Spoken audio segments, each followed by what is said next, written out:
He looms in our collective memory as a monolith, a statue cast in bronze and defiance. Winston Churchill, the wartime Prime Minister, cigar clamped in his jaw, voice a gravelly rumble of resistance against the darkest tyranny. This image, while vital, is a caricature.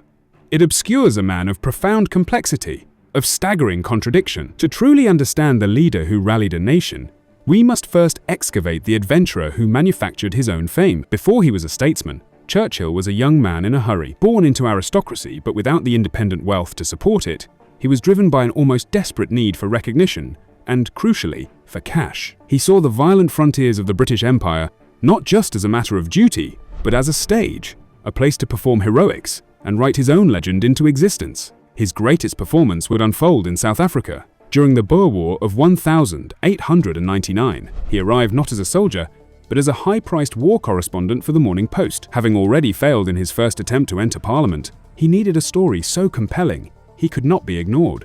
On November 15th, he got his story. The armored train he was riding was ambushed and derailed by Boer commandos. Though technically a civilian journalist, Churchill immediately took command. Under a hail of rifle and artillery fire, he directed the frantic efforts to clear the tracks. His courage was undeniable, but it was not enough. He was captured and taken to the State Model School, a prisoner of war camp in Pretoria. For most, this would be a tragic end to an adventure. For Churchill, it was the opportunity of a lifetime. He and 2 other officers began observing the sentries, meticulously planning an escape. The plan was simple: wait for the guards' backs to be turned and scale the wall. But on the night of December 12th, Churchill made a move of pure, impulsive ambition. He didn't wait for his partners. He went over the wall alone. In a stroke, he had abandoned the men who actually spoke the local languages and had a more coherent plan. He was now a fugitive, deep in enemy territory, a conspicuous Englishman with no map, no compass, and only 4 bars of chocolate for sustenance. His one guide, the railway line stretching nearly 300 miles toward neutral Portuguese territory. It was a mad dash for glory. He leaped aboard a moving freight train, burrowing into coal sacks to hide from sight. Filthy, dehydrated, and exhausted, he eventually jumped off near a coal mining district. In a moment of sheer desperation, seeing a single light in the distance, he decided on the biggest gamble of his life. He knocked on the door. It was a choice that could have led directly to a firing squad. Instead, the door was opened by an English-born mine manager named John Howard. Recognizing the immense risk, Howard made a fateful decision. He hid Churchill deep within a rat-infested mine for 3 harrowing days, while Boer search parties scoured the earth just feet above his head. Finally, Howard and his colleagues arranged the last leg of the journey. They smuggled Churchill onto another train, this time hiding him among bales of wool bound for the coast. On December 21st, he arrived. The story of his incredible escape became an international sensation. He returned to England not just as a journalist, but as a national hero. The fame he had so desperately craved was now his. Within a year, he was elected to Parliament. His political career was launched, not by policy, but by an audacious act of courage, incredible luck, and a masterful ability to become the hero of his own narrative.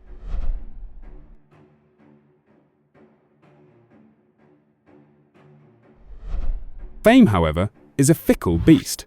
By the early 1930s, the heroic adventurer was a political outcast. His career was widely considered over, a relic of a bygone era. These were his wilderness years, spent far from the corridors of power at his beloved country home Chartwell. But this was no quiet retirement. From this sanctuary, Churchill waged 2 secret wars simultaneously. The first was a public war of words against the rising threat of Nazi Germany, a menace the British government was willfully ignoring. His thunderous warnings in Parliament were dismissed as the ramblings of a warmonger. But they were not just opinions, they were armed with facts.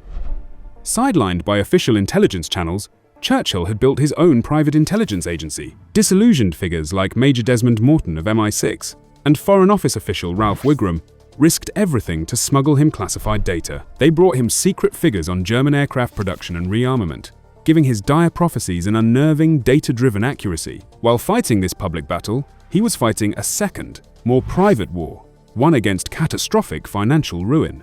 Churchill had been personally wiped out in the Wall Street crash of 1929. For the next decade, he lived on a razor's edge, perpetually on the brink of bankruptcy. His prolific writing, which made him one of the highest-paid authors in the world, was not merely a passion. It was a desperate, frantic effort to generate enough income to save Chartwell from being sold. By 1938, the fight seemed lost. He was forced to put his beloved home up for sale. He was saved at the last possible moment by a secret benefactor, Sir Henry Strykosch, a wealthy industrialist who saw Churchill as Britain's only hope against Hitler, anonymously paid off his massive debts. This act of patronage freed Churchill from financial terror at the precise moment the world needed his undivided focus. This unique foresight was not limited to politics. He possessed a relentless, modern mind with a deep fascination for technology. It was Churchill who, back in the First World War, became the political father of the tank. As First Lord of the Admiralty, he audaciously used the Navy's budget to fund an army project, the Landship Committee, to break the bloody stalemate of the trenches. And, in the years before the Second Great War, he was a key champion of a secret new technology he knew would be decisive: a network of coastal radio detection stations, which the world would come to know as radar.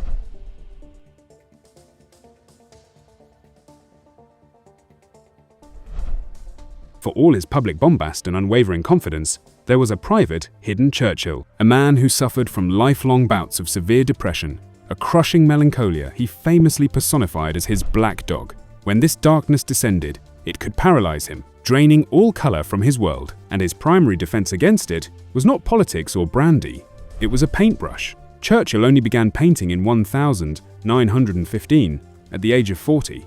This was his lowest ebb. Politically disgraced after the disastrous Gallipoli campaign which he had orchestrated, he was consumed by despair.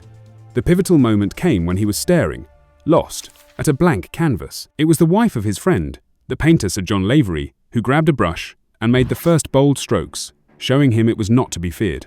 From that moment, he was hooked. Painting became his sanctuary. It demanded a concentration so complete, it forced the black dog from his mind.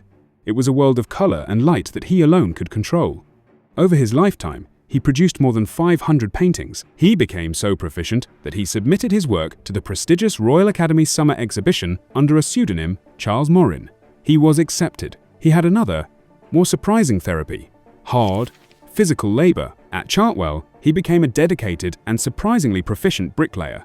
This was no gentleman's hobby. He built garden walls, cottages, and even a swimming pool with his own hands, taking it so seriously that he joined the Amalgamated Union of Building Trade Workers. Like painting, the intense focus required to lay a perfect course of bricks silenced his inner turmoil, providing a tangible satisfaction the chaotic world of politics rarely could.